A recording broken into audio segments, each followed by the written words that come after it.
Olá, boa tarde. Eu sou Fernando Sembranelli, CEO do Health Nova Hub. A gente está aqui no HiHub.tech em entrevista com o Guilherme Salgado, que é CEO da 3778, uma empresa extremamente inovadora em saúde, um grupo que nasceu em 2021, e ele vai falar um pouco sobre a empresa e a sua trajetória.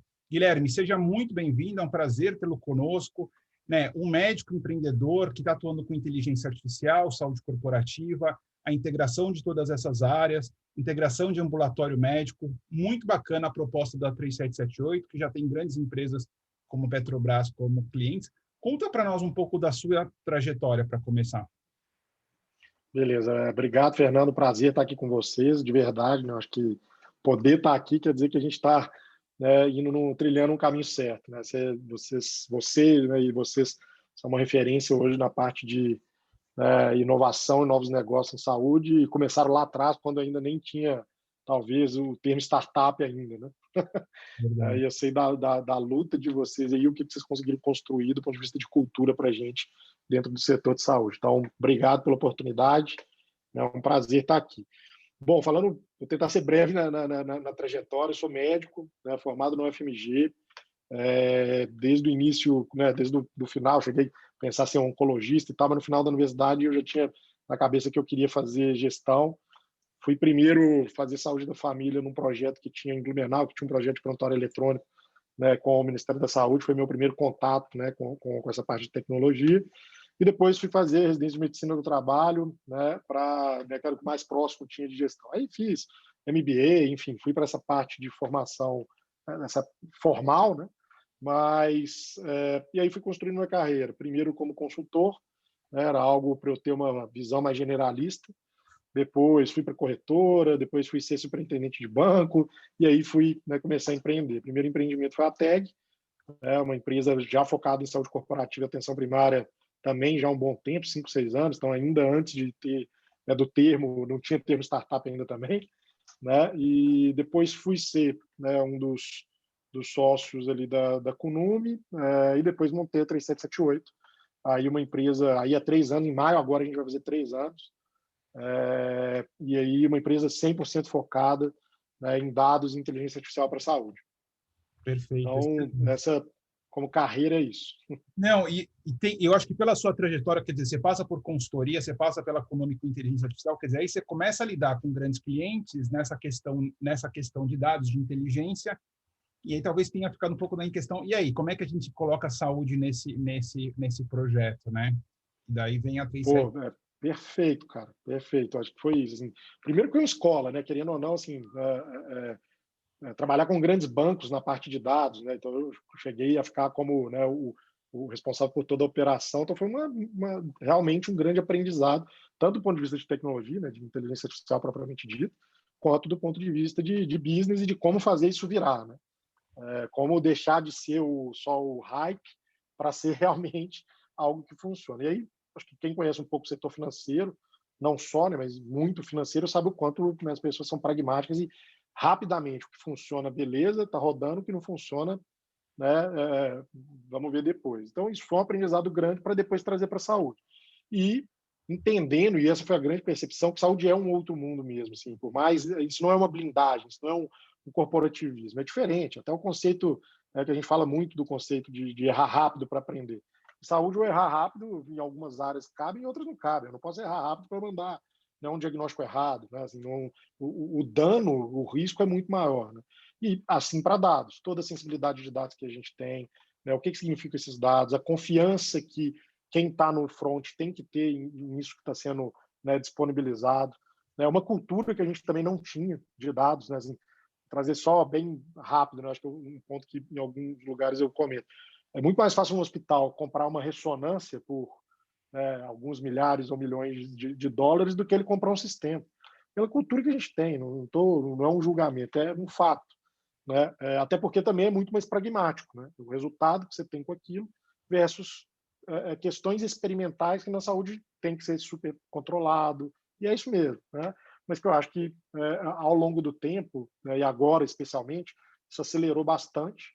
E eu acho que é um ponto que não tem volta. Né? Eu acho que a tomada de decisão em saúde baseada em dados cada vez mais é mais necessário. Né? O Covid trouxe isso de uma forma avassaladora, ainda que a gente ainda tenha discussões, né, do científico versus não científico. Mas só de ter essa discussão obriga, né, a gente trazer toda a questão do dado e da tecnologia para dentro da discussão, né, algo que então antes talvez fosse periférico, agora vira core qualquer ponto de saúde. Tá? E essa experiência de outros setores, eu acho que é super relevante. Muitas inovações que a gente tem em cada setor vêm muitas vezes adaptando o que outro setor já fez. Né? E eu acho Sem que isso dúvida. na saúde... Acho que a gente estava falando um pouco de formação e acho que a diversidade na formação do profissional de saúde que vai atuar com as questões, né, de futuro, de tecnologia, é fundamental e muitas vezes é uma trajetória como a sua não linear, né, que tem que ter e abordar esses pontos.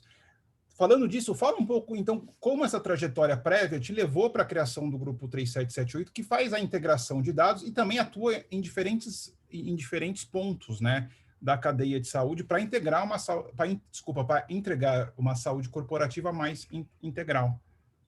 Eu acho que vem da sua frase, né, assim, de não ser linear, porque os problemas que a gente enfrenta na saúde não são lineares. Uhum. E eu não vou lembrar quem é o autor agora, né, mas para toda solução complexa existe para todo problema complexo existe uma solução simples, elegantemente equivocada, né, assim. Então não adianta. Eu também participei de uma palestra num RIS que a gente foi na Califórnia, no RIMS, né, e de novo vou pedir desculpa que eu não vou lembrar o nome do palestrante, mas né, um médico super, né, engajado na questão de transformação digital de saúde, ele listou lá todas as empresas que eram unicórnios em saúde. Isso foi em fevereiro, logo antes, né, do ano passado, logo antes da pandemia. A gente teve a oportunidade de ir para lá pouco antes de fechar. Né, e ele falou assim, cara, não tem nenhuma startup que virou unicórnio que se deu bem em saúde, resolvendo um problema muito pequeno. Porque o problema em saúde ele é complexo e a jornada é complexa. Então, se eu for lá e resolver um pedacinho muito pequeno da jornada, e como na saúde você tem, por exemplo, muito menos contato, né, assim, você não é igual banco que você vai olhar todo dia, fazer transferência todo dia, esse cara não engaja. Então, fato, então, da gente ser complexo, fato dos nossos problemas não serem linear, a gente pensou e veio construindo um processo para chegar numa solução que também, né, encaixe nesse sentido. Né, uma solução que não seja simplesmente linear e que se adeque à complexidade do problema que a gente está querendo vencer. Então, se de um lado eu tenho toda a parte digital e tenho toda a parte de dados que é super relevante, por outro a gente também reconhece que saúde ainda se faz com o dedo no pulso, ainda vai ser necessário durante, né, pelo menos os 5 próximos 10 anos. Um exemplo prático nosso aqui. Né, a gente, logo depois da pandemia, a gente abriu um ambulatório, né, na Paraíba, né, para um grande grupo de empresas. Cara, teve um pico de procura de Papa Nicolau. Porque estava fechado, ninguém podia fazer. Abriu, ainda não se faz a distância. Pode ter uma biópsia líquida algum dia que não vai precisar, né? Um diagnóstico, né? Não biópsia líquida, um diagnóstico, né, de sangue, pode, mas ainda não tem, em escala, ponto. Então, tem que fazer presencial. Então, essa integração desses dois mundos para realmente contribuir para a jornada do paciente da melhor forma possível, mas com a cabeça, tanto do ponto de vista de cultura, quanto do ponto de vista de resultado, de tomada de decisão baseada em dados, o máximo possível que a gente puder, sem nenhum hype, usar modelo preditivo. Né? E essa cultura que a gente tem do digital hoje, e aí o digital first, é super relevante até para a gente integrar e coordenar, né, também o asset físico. Então foi isso. Nosso problema não é linear, né? Nosso problema é complexo. A gente não vai conseguir nem gerar nem capturar valor, na nossa opinião, se a gente também não tiver, né, muito bem coordenado e controlado o asset físico também. Tá? E aí, assim, tem N exemplos disso, de grandes operações tecnológicas como a da Amazon, indo para o físico. Acho que o Whole Foods é o maior exemplo que, pelo menos, eu posso citar, tem várias outras. Né? A gente foi nessa linha também, guardado toda a devida proporção, né, com relação à Amazon, mas a gente acredita muito nisso na saúde. Saúde se faz com dados, mas também se faz ainda com o olho no olho, o dedo no pulso, mas sempre tentando digital first. Não é porque é bonito, é por uma questão que a gente discutiu aqui: escala, acesso, dado para o aprendizado. E o presencial, eu falo assim, o presencial ele tem que ser muito nobre no seguinte sentido: é para realmente quem precisa, na hora que precisa, né, e não para toda hora, todo mundo, porque isso acaba fazendo, né, o que a gente tem no sistema hoje, cria uma série de gargalos, a experiência não é boa e tal. Então, tudo que a gente puder jogar para o digital e conseguir resolver, eu acho que a gente gera muito valor para as pessoas e para o sistema de saúde como um todo, ainda mais num país continental como a gente está. Perfeito, não, perfeito. Eu acho que esse ponto de digital first ele é fundamental e realmente, assim, é difícil a gente hoje pensar na cadeia de ambulatórios corporativos, clínicas e consultórios, simplesmente na versão analógica, né? Acho que não adianta ter simplesmente um espaço, quer dizer, eu acho que essa questão da integração de dados também já não pode passar simplesmente pelo prontuário eletrônico, a gente precisa de uma integração muito maior e precisa de inteligência desses dados. Perfeito, assim, aí de novo trazendo de fora, eu acho que o varejo, né, e quando a gente fala o e-commerce, né, não só o e-commerce, mas o varejo com o e-commerce, está mostrando isso, está mostrando que o físico é um canal, não necessariamente você vai fazer a venda ali, você pode começar a venda ali e terminar no e-commerce, ou o oposto, né? A gente é bem próximo a uma das grandes redes de varejo, do ponto de vista até de conselho, enfim, e eu estava com uma estatística deles que, né, não sei se 40% a 60% das vendas que estavam sendo feitas presenciais estavam começando aqui. Então, assim, e aí, por que eu estou falando isso? Porque o ambulatório, na minha opinião, vai para esse mesmo caminho. Eu posso ter o cara no ambulatório e parte da consulta ele fazer aqui, ou até a consulta. Mas que a gente precisa ter essa integração para quem realmente precisa estar lá. Né? E por muitas vezes ele continuar o cuidado depois, não lá, não precisa mais ser presencial para fazer, é fundamental do ponto de vista de sustentabilidade, acesso e uma boa experiência. E para a gente fazer isso, precisa ter dado. Assim, não tem como a gente escalar padrão de conduta, qualidade de experiência e mesmo a sustentabilidade do sistema sem dado. Não tem. E aí entra outro ponto que você falou, né? A gente começar a integrar os vários dados que a gente tem espalhados hoje dentro do sistema. Não está tudo só dentro do prontuário, não está mesmo. E a gente tem que começar a entender o contexto das pessoas. Né? Eu acho que isso é saúde que, eu acho que, né, fora do Brasil, né, especialmente nos Estados Unidos, a pessoa virar a ter produto, a questão dos determinantes sociais. Aqui a gente fala muito disso em termos de saúde coletiva, mas nunca chegou no privado, ainda está um pouquinho distante. Mas é fato, eu tenho que começar a entender contexto. A gente, do ponto de vista prático, tá? A gente foi fazer uma operação aqui de atendimento digital, e a gente sempre tem um chatbot que faz, né? Não estou aqui vendendo chatbot, gente, não é isso, mas o chatbot faz uma primeira triagem para a gente entender quem a gente pode direcionar para o enfermeiro, quem pode direcionar para o médico, e se é uma jornada hoje, né? Para PS direto, para Covid, ou se não, já posso fazer um bypass na PS e já vou direto para a saúde mental, tá? Então, basicamente isso. Agora tem outras coisas também, mas é a primeira coisa que a gente quis separar. Não, ó, isso daqui está tão na cara que é saúde mental que eu já posso ir direto, né, para a saúde mental, não vou nem passar pelo médico de família. Ó, isso daqui eu vou passar primeiro para o enfermeiro, isso daqui tem que ir direto para o médico. Né? Para uma das operações nossas, a gente fala, né, no Brasil, pô, todo mundo tem celular. Na hora que a gente foi colocar, grande parte das pessoas, e eu estou falando mais de 50%, tem celular, mas usa para coisas muito básicas. E quem mais usa geralmente é a família, não é a pessoa. Né? Então, assim, eu estou falando, às vezes, de obra, né? de pessoas que estão lá na ponta do varejo mesmo. Então, existia dificuldade. Né? Então, você, poxa, eu brinco o seguinte, não dá para, brincadeira, não dá para criar só para Faria Lima e para Vieira Soto. Né? O que a gente está criando tem que ter um espectro maior e entender cada vez mais essa dinâmica com relação, né, à tecnologia e aos dados e a esse contexto social que a gente está falando. E aí, de novo, dados. Na hora que a gente foi ver qual era o perfil das pessoas, o que realmente eles usavam, como eles usavam isso, tem toda a parte de design, mas muita parte de dados para ver o volume disso, para ver o quão isso era representativo. A gente viu que era super representativo, né, do ponto de vista de base, não só de clientes nossos, mas do que representa no Brasil. Legal, a gente foi lá e mudou nosso desenvolvimento para ser apto a fazer esse tipo de atendimento também para essas pessoas de uma forma diferente, de uma forma que gerasse engajamento, sem precisar do presencial. Se eu falar, não, o único jeito de atender esse cara agora é no presencial. Não. Pô, deu super certo, tá dando certo até hoje, e agora hoje é o que eu te falei, tá vendo gargalo agora no Covid, não porque é um problema da tecnologia, é um problema da demanda agora que a gente está tendo no Brasil inteiro. Mas esse é um exemplo de pegar, reconhecer o dado, pô, por que a pessoa não está entrando? E o exemplo clássico do mundo digital, né? Você vê rápido a pessoa não está aderindo, você vê rápido que está tendo um problema, e aí você identifica, pô, é um problema do software, da jornada do software, era, né, assim, não basicamente do ponto de vista se funciona ou não funciona, mas da interface, tamanho do problema, qual era o dado, qual era o contexto, e para cada contexto, como que a gente resolvia. Então, assim, o contexto, na minha opinião, hoje, nessa questão de dados, não só o prontuário, mas quem é aquela pessoa, eu acho que a trabalha muito bem isso, com os dados a gente começa cada vez mais a personalizar, né, a jornada e a entender muito bem dinâmicas de grupo. Tá? Então, deu uma volta grande, mas para falar, não é só o prontuário. O prontuário é muito importante, mas se a gente não for para contexto, a gente pode estar oferecendo Ferrari para quem não sabe nem dirigir, né? Não, perfeito. Eu acho que eu acho que se a gente não tiver, eu acho que hoje em dia o smartphone é a maior ponto de contato, é a maior oportunidade, uma das maiores oportunidades que a gente tem, e é um contínuo, né, desse cuidado, seja do ambulatório.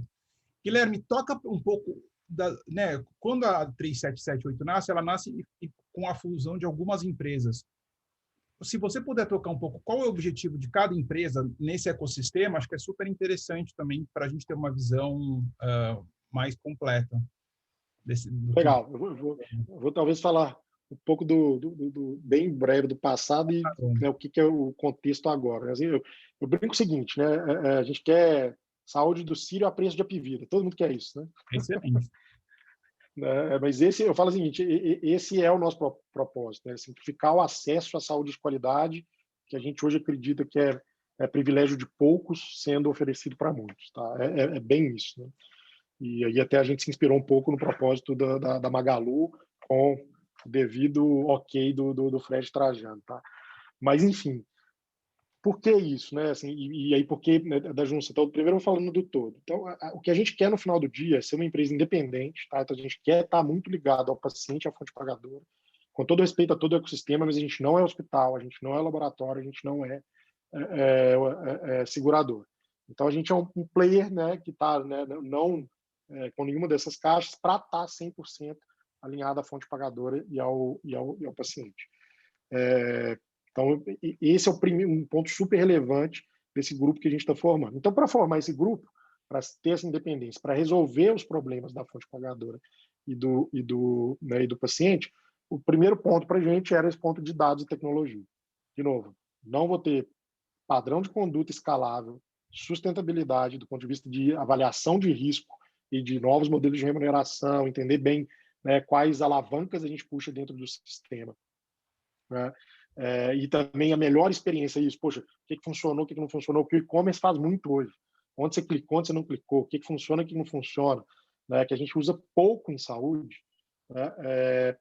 Sem dados e tecnologia, né? Sem a parte de dados, inteligência artificial. E aí o desenvolvimento propriamente dito, né? Específico, muito olhando do ponto de vista de design, mas design de serviço, a gente não vai conseguir, né, fazer isso em escala. Esse é o primeiro ponto. O outro então, 3778, né, a 3778 em si vem com isso. Um outro ponto é que a gente precisava entender muito bem a cadeia. Né? Então, poxa, como funciona um hospital, né? O que a gente pode ajudar dentro do hospital, que hoje a gente tem grandes, mais do que clientes, parceiros para dentro desse ecossistema e que a gente gera valor para ele também. Então, quando a gente faz junto com o Sírio um Command Center, né, e a gente teve essa oportunidade de fazer o Command Center com o Sírio Libanês do zero, concorrendo com grandes players e agora inaugurado, eu estou melhorando a operação, estou gerando leitos sem precisar abrir leito. Isso vai refletir para o paciente, isso vai refletir para o nosso paciente. Então, e a gente vai entender muito bem como está o hospital para quando o nosso cliente estiver lá dentro, a gente ser uma ferramenta, né, de melhorar cada vez mais a experiência desse paciente junto com esses nossos clientes e parceiros. Então, esse foi o primeiro ponto, o 3778 focou muito nisso. Tá? Do outro lado, a gente precisava ter, né, a atenção primária. A gente acredita que é a porta de entrada, né, a forma de olhar a saúde, né, da saúde da família e comunidade, né, ela é diferente. Né, e ela traz muito essa questão de escuta, ela traz muito essa questão de engajamento. Mas, de novo, tá bom, eu vou trazer esse knowledge e como eu escalo ele. Aí entra uma questão muito pragmática hoje de inteligência artificial. Você não faz bons modelos, né, assim, que realmente são úteis e operacionais se você não entender muito bem do problema. Então, se eu tiver uma coisa muito legal aqui, mas que eu não entendo muito bem do problema, eu teria um gap. E aí, com a tag, a gente traz esse knowledge que tem em saúde da família, traz esse knowledge que já existia de saúde corporativa também no ocupacional, na gestão de absenteísmo, na gestão de afastados, mas sempre desde o início já focado em entender as pessoas e os dados e quais ações a gente poderia fazer com isso. Então, óbvio, fazendo isso muito do ponto de vista descritivo, né, muito do ponto de vista de BIs e regras, só que uma potencializa a outra.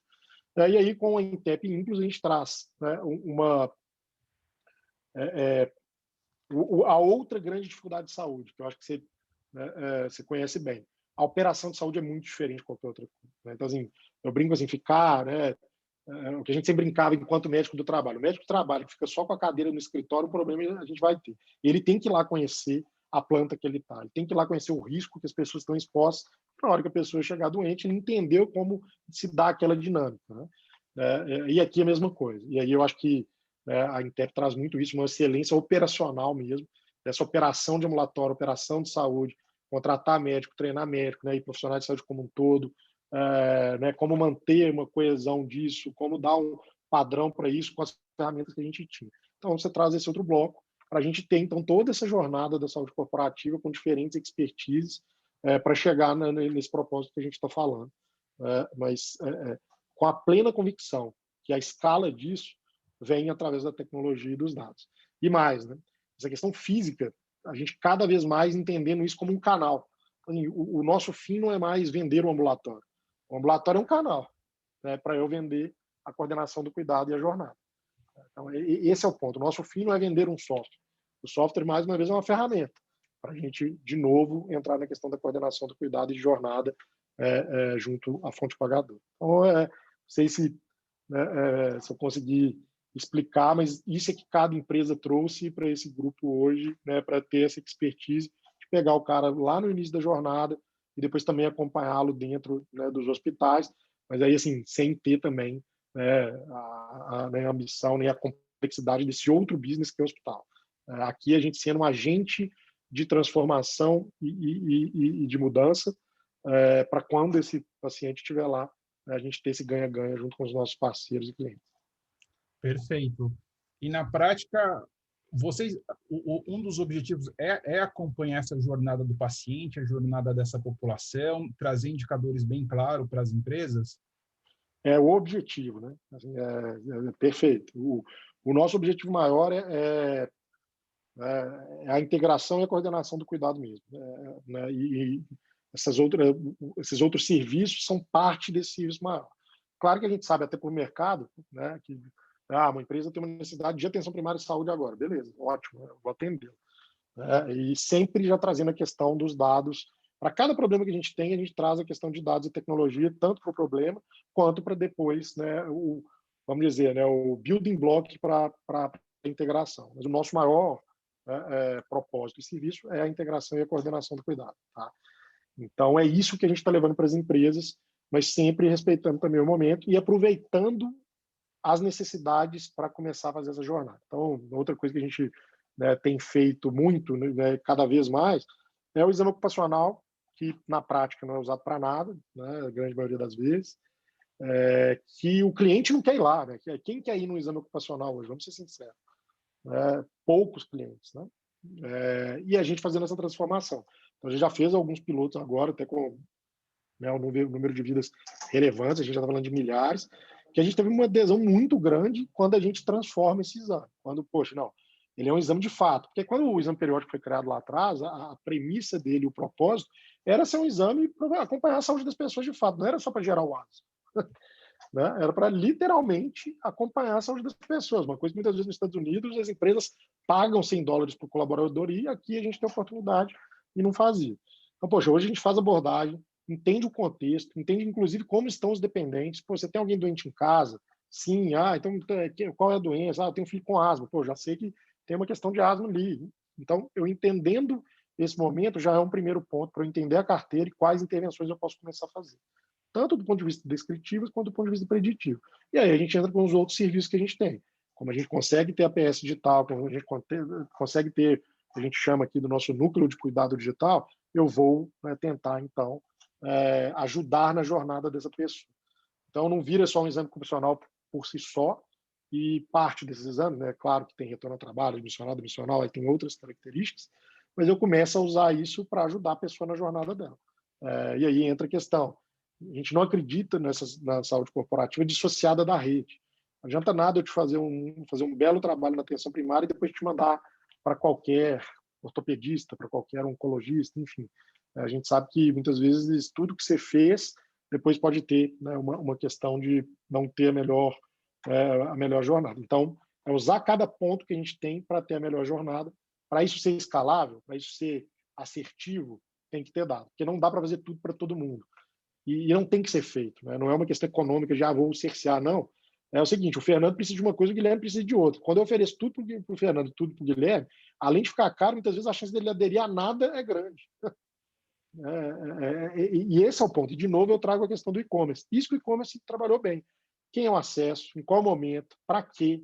Né? Assim, ele sabe qual é o melhor horário, a maior probabilidade de você abrir o e-mail. Ele sabe se é melhor o WhatsApp ou mensagem, ou ligação. Né? Assim, o e-commerce trabalhou isso muito bem. E aí a gente entra trabalhando isso, tendo essa ponta, tanto como início da jornada, como quando fonte de dados para, né, retroalimentar a jornada. Perfeito, Guilherme. Extremamente, nossa, muito interessante. Então, assim, você falou do APS digital, só para a gente, né? A gente falou um pouco da jornada do paciente de integração e para integração e cuidado coordenado. Quais são algumas das outras linhas que são importantes para vocês, assim? Então, resumindo, a APS digital com esse núcleo de cuidado digital, a gente chama aqui de Omnicare, tá? Até o nome trazendo o Omni lá do e-commerce, tá? Que é exatamente isso, a gente usar todos os canais possíveis para promover o melhor engajamento e a melhor jornada dos indivíduos e da população. Sempre o duplo olhar, individual e populacional. De novo, sempre tem muita coisa para ser feita. Se a gente não priorizar em termos individuais e populacionais, não vamos chegar aos melhores resultados. Então, esse é um bloco. O outro bloco é o ocupacional, propriamente dito. Né? Então, é realmente usar a parte ocupacional tanto para prestar o serviço com qualidade, como depois fazer essas integrações. Um outro ponto que a gente, né, tem como, né, pilar, e esses dois estão dentro de um bloco nosso que a gente chama de serviços médicos, né, serviços em saúde propriamente dito. Tudo hoje a gente traz tecnologia, tanto a parte digital quanto a parte de dados, mas eu tenho que fazer o ocupacional, eu tenho que conseguir te atender lá, né, de Manaus a Porto Alegre. Bom, parte disso também faz parte do nosso serviço a alocação de mão de obra. Então, eu preciso de um médico em Belo Horizonte, preciso de um médico, um técnico de enfermagem. Então, essa parte de serviços médicos, isso é um bloco. O outro bloco é a parte que a gente fala de serviços, né, para cadeia. Aí, hospitais, clínicas, é um bloco forte nosso. Isso hoje tem toda a parte de Command Center e SNOP, então toda a parte de operação para hospitais e para, né, hoje, grandes redes, que é para melhorar a eficiência operacional dos players que estão hoje no mercado, porque a gente sabe que isso gera o ganha-ganha-ganha. Quanto mais, e agora no Covid está patente. Assim, o fato do Command Center e das salas de guerra que a gente montou, né, para deixar a operação mais eficiente possível, o giro de leito mais eficiente possível, estão dando resultados extremamente impactantes. E isso gera valor. Nesse caso, o cliente pode ser hospitais. Quem que pode ser um cliente de um Command Center? Isso hoje o cliente é o hospital. Então, o Sírio é nosso cliente, o Mater Dei é nosso cliente, o Hospital Nossa Senhora das Neves é nosso cliente, Sabará é nosso cliente, enfim. Então, é o hospital. O que é muito legal é que, com todos esses hospitais, é essa clareza. Cara, assim, eu quero gerar valor para esse valor ser distribuído na cadeia, então a gente pega projetos que tenham esse alinhamento. Né? E com esses hospitais 100% alinhados nisso hoje. Então, quanto mais eu giro o leito hoje, eu estou, no final, garantindo acesso para os pacientes, especialmente no Covid. Então, super alinhado. O outro bloco é os novos modelos de remuneração. Pô, isso tem super fit com a gente. E isso tem aí, sei lá, 2 anos que a gente está trabalhando com isso, 2, 3 anos. Tem uma curva de aprendizado longa e que a gente usou muita ciência de dados, mas muito conhecimento de dentro das especialidades, dentro dos hospitais, né, para a gente conseguir construir isso. Então, hoje a gente tem uma ferramenta que a gente faz o depara, né, o comparativo do Fee for Service para N tipos de modelos de remuneração diferentes. Bundle, pacote também, ok, pacote já não era um problema, diária global, cirurgia por porte, capitation, deixa eu ver se eu esqueci algum. Não, acho que eu falei todos os principais. Caminhando para a medicina baseada em valor, que ainda tem uma distância para isso. Mas a gente está até num projeto agora junto com a Johnson & Johnson, né, que a gente foi, né, escolhido, né, para entrar, né, cada vez mais nessa saúde baseada em valor. Tem um projeto de pesquisa comparando o DRG, né, comparando e somando. Né? Então, nossa ferramenta versus DRG, nossa ferramenta junto com o DRG, para ver o quanto que isso ajuda na percepção de valor e resultado. Tá?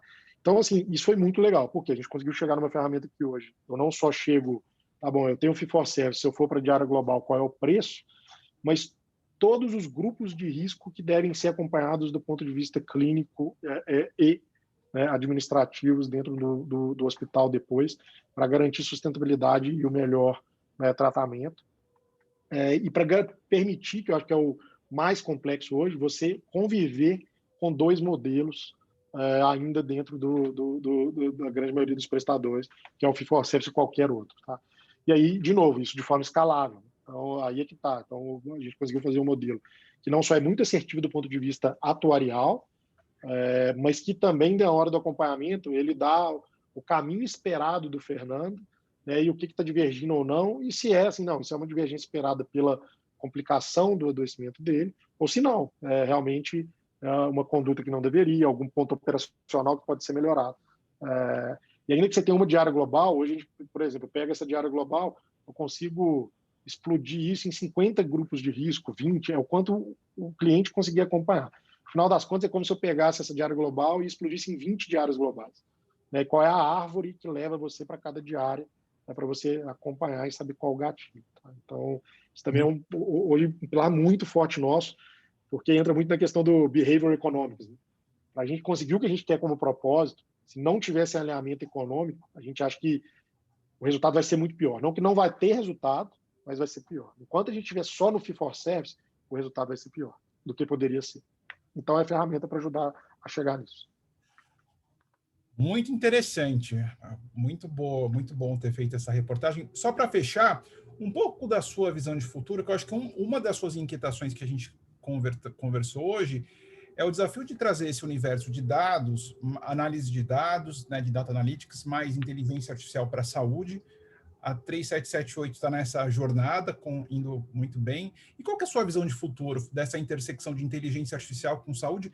Que apesar de ser uma grande oportunidade, eu acho que com a sua experiência vocês estão, né, você e o grupo 3778 estão conseguindo fazer isso na prática, que não é fácil, né? Se eu entendi bem, assim, não é fácil, cara. Porque aí eu acho que outros setores já andaram mais rápido, mas que todo o setor passou por isso, acho que a saúde está começando, que é uma questão cultural, né? E toda vez que a gente fala de cultura organizacional, como cultura de sociedade, e até de formação. Né? Então, como existe ainda esse gap que a gente precisa passar, é uma dificuldade mesmo de você fazer projetos, saber que você vai errar e não cair em descrédito. É um risco, porque você já parte disso, pô, isso não funciona. Não acredito. Né? E aí, como errar faz parte de qualquer inovação, na hora que você erra, pô, isso não funciona, reforça. Então, conseguir passar por isso para ter credibilidade e referência. Eu acho que a gente conseguiu fazer esse salto. Ainda não é 100% óbvio, está toda hora em xeque, mas eu acredito, e o que eu estou vendo que a gente está vivendo, é que até por essa aceleração dada a pandemia, isso virou uma necessidade. Né? Então, como sempre, como toda inovação, com alguns players puxando isso mais que outros. E aí, citando aqui, quando você vê DASA falando do IPO, se colocando como o Facebook da saúde, né, lá na reportagem, você vê que tem um grande player preocupado com isso, né, assim, de fato. Né? Então, começa uma mudança cultural.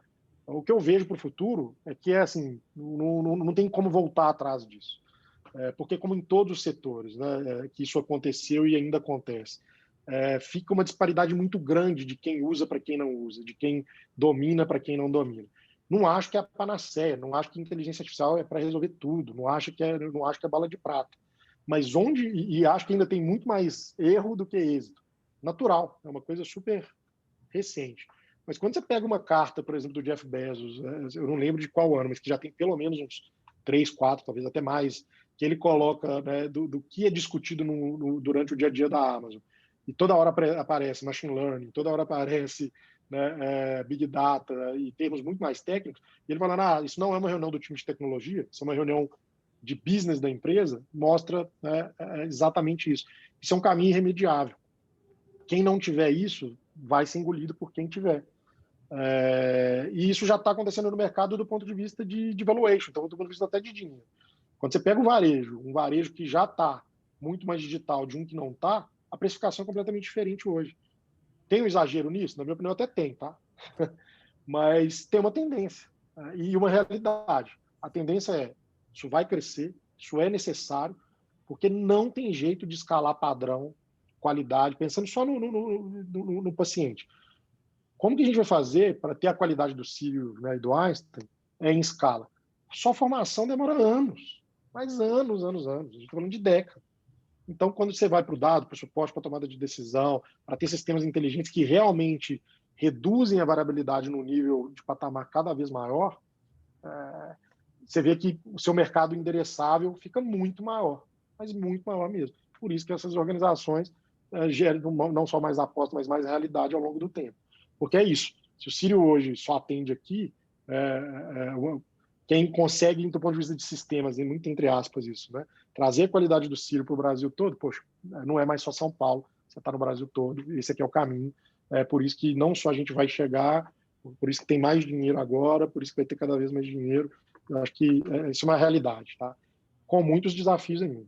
O desafio cultural, para mim, é o maior. É o maior. Eu volto de novo lá. É mais fácil você vender uma ressonância do que você vender um sistema que, ainda que você já tenha provado, você fala assim, não, cara, vai escalar, né, pô, vai estar cada vez melhor, né, o custo é cada vez menor. É muito mais difícil vender do que vender ressonância, pela questão cultural que a gente ainda tem mais palpável. Então, está mudando, vai mudar. Para mim, não tem volta. Né? Assim, não tem... E, de novo, tem muitos dados para isso. Dados de dinheiro, dados de resultado, né, dados de resultado clínico e financeiro. Então, tendência e realidade. Não, excelente. Eu gostaria de te agradecer, Guilherme Salgado, agradecer ao Grupo 3778 pelo seu tempo e também por compartilhar esse conhecimento, história, visão. Né? Fiquei muito feliz quando eu fiquei sabendo a notícia do grupo, do aporte recebido, e eu creio que é fundamental a gente ter essa troca até para saber, né, o que é o grupo, para onde está indo, e certamente, depois de tudo que você falou, eu acho que tem muitos aprendizados. E o principal é um pouco dessa sua carreira, que começa como médico de família, passa aí por consultoria, passa por inteligência artificial, e agora vai somar tudo, né? Então, realmente, a importância da diversidade na nossa formação e na nossa trajetória profissional, que nos permite enfrentar esses novos desafios. Só vou pedir para a gente fazer uma foto final aqui com o Guilherme. Pronto. E agradecer também a assessoria da 3778. Muito obrigado.